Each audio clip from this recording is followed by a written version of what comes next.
The headline on the other major news story today, to which we intend to devote some time, is very simple. Hello, Dolly.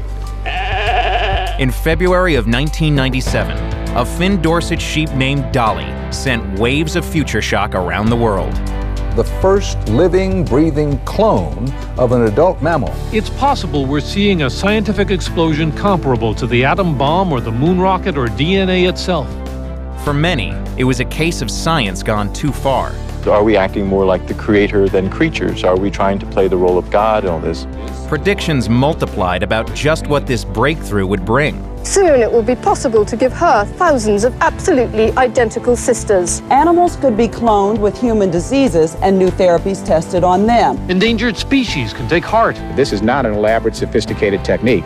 It means that any decent college or graduate school student could potentially clone a human being. Whatever became of Dolly, and all that speculation about the brave new world she ushered in.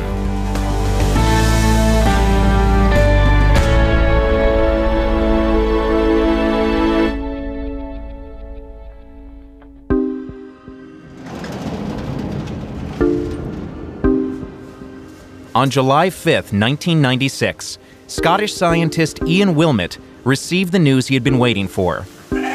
Lamb number 6LL3 had been born. First of all, I was immensely relieved that she was alive and apparently normal.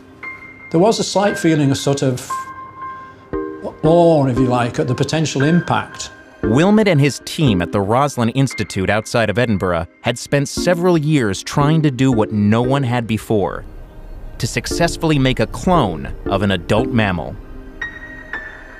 Embryologist Bill Ritchie had lifted a single mammary cell from a 6-year-old ewe and fused it to a second sheep's unfertilized egg, which had been stripped of its DNA. That's the method. The actual nuts and bolts of doing it is a little bit more complicated than that. In fact, Ritchie had repeated the same delicate procedure over 400 times, and only one surviving embryo, number 6LL3, was carried to term by a surrogate mother. A lot of the cloned animals previously had died, born and then died.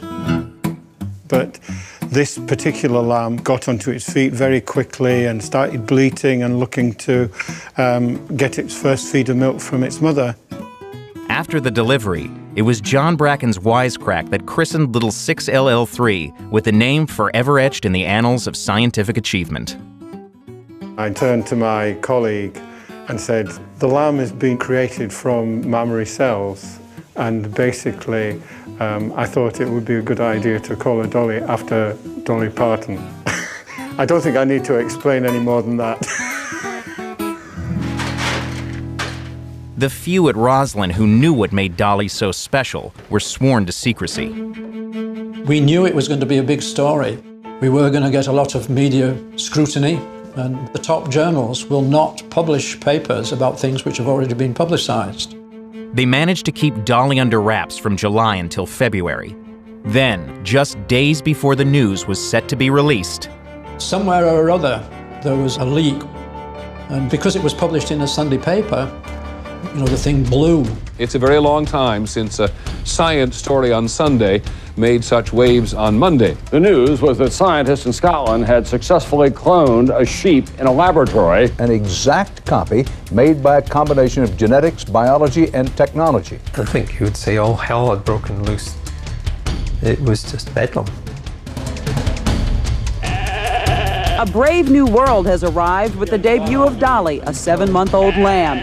What has caused such a shudder in the worldwide scientific community is that so many scientists doubted it could ever be done. A frog had been cloned in the 1960s, but mammals were seen as too complex.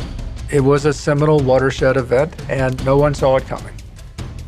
And people said, this is the Rubicon that we've crossed. Do we really know where we are? Which brings us to the fundamental question, should we be applauding a mind-boggling scientific breakthrough or be nervous about where it might lead us?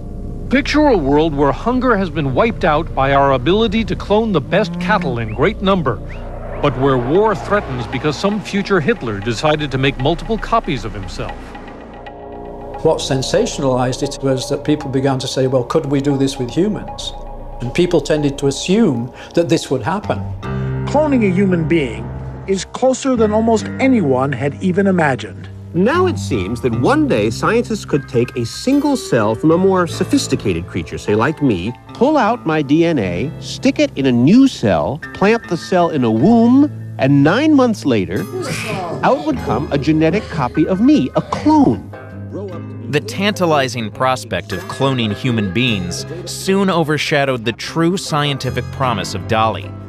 The prospect that scientists could one day use cloned cells to develop drugs and other therapies in the hopes of curing deadly human diseases. In the scientific world, it was actually more of a next step accomplishment in some ways. But in the popular press, this meant that if Dolly was possible, maybe you could make an army of whoever your worst enemy is. Recent bestseller, The Day After Tomorrow, imagined Hitler recreated from his frozen head. And it really extended to a ghoulish, icky misuse of science domain that people suddenly started thinking in almost sci-fi terms about what was now possible. Begun. The Clone War has. And that led to people thinking that we really need boundaries, because scientists look what they can do. It's going to take a shape that's abhorrent to us if we don't get ready for it. If we can't ban the production of people just to serve as spare parts for the rest of us, we don't have much hope of doing anything in the world of ethics and law. President Clinton wasted little time coming out as tough on cloning. Today I am issuing a directive that bans the use of any federal funds for any cloning of human beings. It started to become politicized from the very beginning. You have presidential commissions, senators and congressmen holding forth on science, what should be funded and what should be forbidden. This affected not only cloning, but another recently developed and promising form of medical research using embryonic stem cells, the building blocks of the human body. These cells were generally taken from discarded embryos at fertility clinics, which created an immediate controversy. Dolly was very much caught up in the whole debate about embryonic stem cells. And so there was a lot of concern about that was really messing around with something really fundamental to life. Scientists have already cloned a sheep. Researchers are telling us the next step could be to clone human beings to create individual, designer stem cells, essentially to grow another you.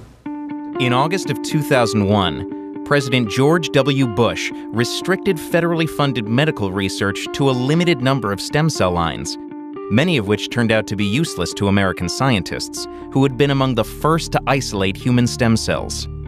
The scientific community felt like this was really the very base of a tremendous revolution in our understanding and treatment of human disease, but we were being constrained, and that really had a very chilling effect on research in the U.S.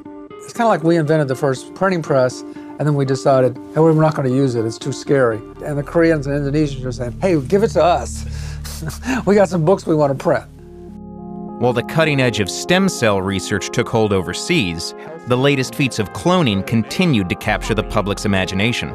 Bring in the clone. Numerous cloned animals made the news, as did claims of a human clone by the rather unscientifically trained Raelians. And inside your finger, you have small planets. Then, in February of 2003, Dolly the sheep has died. A scientist at the institute in Scotland where she was born said she was diagnosed with progressive lung disease. She was only 6 years old, so here is yet another warning about cloning. Critics long argued Dolly would suffer from premature aging because she was made from the genetic material of a 6-year-old ewe, and saw her early death as confirmation of their concerns. Dolly died because of the lung disease that she had, a disease commonly passed between animals in close contact. It wasn't anything to do with her age. Although Dolly had developed early arthritis, a post-mortem at Roslin concluded her cloning was not the cause of her death. But what happened to Dolly's legacy and all that speculation about a future full of clones? Dolly was this live animal that we could look at and touch and feel that caused us to imagine that there'll be people cloning in their sink, in their backyard, and there just wasn't an understanding of the level of sophistication and complexity around this technology. Few know those complexities better than Blake Russell. who oversees the Viagen Company's cloning operation on this 300-acre farm in northern Iowa. Costing upwards of $20,000, their services are used mainly by high-end breeders to preserve the best traits of elite animals. The number of cloned animals around North America, for example, would only number today in the small thousands. But yet there would be literally millions of descendants of those animals. And those offspring are the ones that are ultimately designed for the production of meat and milk that we see on our table. It took the creation of nearly 300 living embryos to make Dolly, and 17 years later, the process is only slightly more efficient. The long odds of success have also tempered much of the hope cloning held for medical research, that scientists could create embryonic stem cells to treat diseases. It wasn't until May 2013 that scientists in Oregon finally managed to use the Dolly method to produce stem cells from a cloned human embryo. The whole technique still has this inbuilt inefficiency, and we don't know why. We needed some alternative to the Dolly approach to creating these cell types. And that's what led to what really is a revolution in science. Japanese scientist Shinya Yamanaka rocked the scientific community in 2006 when he turned ordinary adult cells into stem cells in mice and then replicated that success in humans. It was a major scientific breakthrough that earned him the Nobel Prize in Medicine in 2012, and also eliminated the ethical issue that he said motivated him, the controversial use of human embryos. You can accomplish all of the good things without taking on the baggage of the bad. And now you could actually do this in most laboratories around the world. Stem cell therapy is still at the very early stages of development, and the jury is still out on whether Yamanaka's reprogrammed cells or those cloned in Oregon using the Dolly method will prove more effective. Ian Wilmot himself gave up cloning years ago and is using Yamanaka's method in his research on Lou Gehrig's disease. In the next 100-150 years, we'll learn to treat most of the degenerative diseases. It's because of our ability to produce these stem cells and study them, and it will be because of our ability to find cells to put into the patient. And all of that came from cloning.